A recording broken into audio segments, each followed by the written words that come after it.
سوال پہلے جی اچھا سر، کیا کہتے ہیں کہ توشہ خانہ کیس میں بھی کل سائفر میں سزا ہوئی تھی، آج توشہ خانہ کیس میں سزا سنا دی گئی ہے اور وہ پروسیس جو ہے وہ کہیں رہ گیا ہے بیچ میں، وہ مکمل نہیں ہو سکا؟ جی دیکھیں، یہ ان کو ٹرائل نہیں آپ کہہ سکتے، ان کو آپ کیسز نہیں کہہ سکتے، یہ تو دونوں ڈرامہ ہے.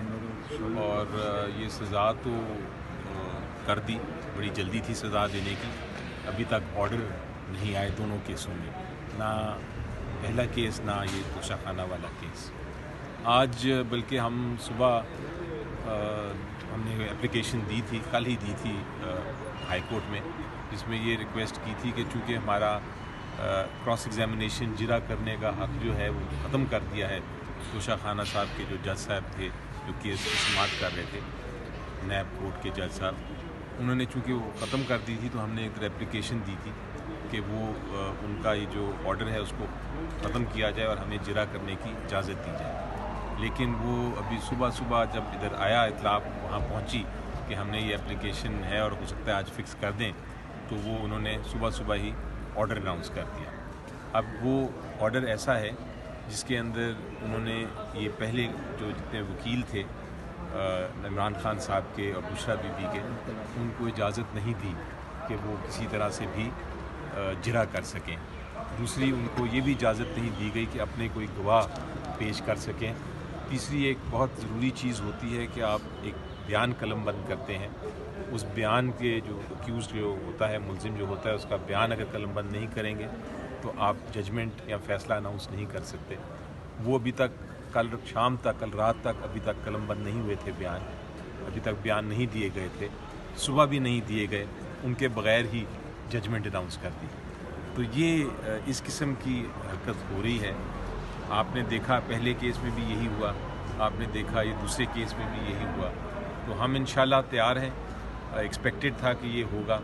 اب ہم نمبر 1 تو ایک اپلیکیشن فائل کر رہے ہیں کہ ہمیں آرڈر کی کاپی دی جائے، اور نمبر 2 ہم فائل کریں گے اپیل، اور اپیل میں ہم یہ جو کنوکشن ہے اور جو سزا ہے اس کی سسپینشن بھی مانگیں گے.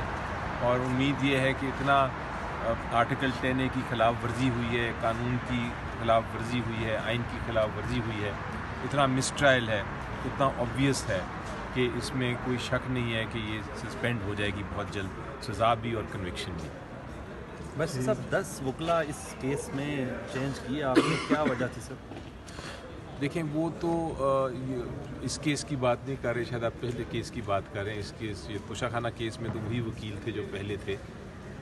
لیکن جو وکلا کی چینج کرنے کی بات ہے یہ درست نہیں ہے. جہاں تک مجھے علم ہے اور جہاں تک میں نے ریکارڈ دیکھا ہے، اس میں بڑا کلیئر بات ہے کہ جو وکیل شروع سے تھے وہی وکیل ہیں. کوسا صاحب جو ہیں وہ اس میں وکیل ہیں، اور ان کے ساتھ جو ایڈیشنل وکیل ہیں وہ اس کو ریپلیسمنٹ نہیں ہے، وہ ایڈیشنل وکیل ہیں، یعنی مزید اضافہ کیا اس ٹیم میں. وہ جو وکیل ہیں وہ اس لیے اضافہ کیا گیا کہ ٹرائل میں فیسیلیٹیٹ کیا جائے، ٹرائل میں کوئی ڈیلے نہ ہو. وکیل انکریز کرنے کا مقصد یہ ہوتا ہے کہ اگر ایک نہیں تو دوسرا نہیں تو تیسرا بھی جرا کر سکے، یہ مقصد تھا. وہ الٹا اس کو استعمال کرنے کی کوشش کی جا رہی ہے جیسے ہم کوئی ڈیلے کر رہے ہیں.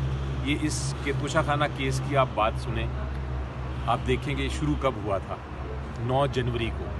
آج کیا دن ہے؟ 31 جنوری. یعنی صرف 28 دن میں ٹرائل کنکلوڈ ہو گیا ہے. پاکستان میں کتنے ٹرائل ہیں جو 28 دن میں کنکلوڈ ہوئے ہیں؟ ڈیلے تو ٹرائلز تو آپ 5-6 سال چلتے ہیں، وہ ہوتا ہے ڈیلے. 29 دن یا 27 دن میں کون سے ڈیلے کی آپ بات کر رہے ہیں جو آپ کہہ رہے ہیں کہ نہیں ہم نے اتنا آپ نے ڈیلے کر دیا کہ آپ اس کو اجازت ہی نہ دیں کہ آپ کراس ایگزامینیشن آپ کی جرا بھی ختم کر دیں گے، آپ اجازت ہی نہ دیں کہ آپ اپنی شہادت لے کے آئیں، آپ کو یہ اجازت نہیں کہ آپ کا وکیل ایک دن بیمار ہو جائے تو آپ کہتے ہیں کہ اس کو اگلے دن اجازت نہیں ہے کہ وہ پیش بھی ہو سکے. یہ اس قسم کی آپ نے کہاں دیکھا ہے پاکستان کی جوڈیشل ہسٹری میں، تاریخ میں اس طرح کے کیسز؟ برشا صاحب، بشرا بی بی از خود گرفتاری دینے اڈیالہ چلی گئی ہیں؟ جی بالکل، تاکہ ایک باعزت طریقے سے یہ معاملہ نپٹایا جائے، اور انشاءاللہ بڑی جلد وہ باہر آ جائیں گے.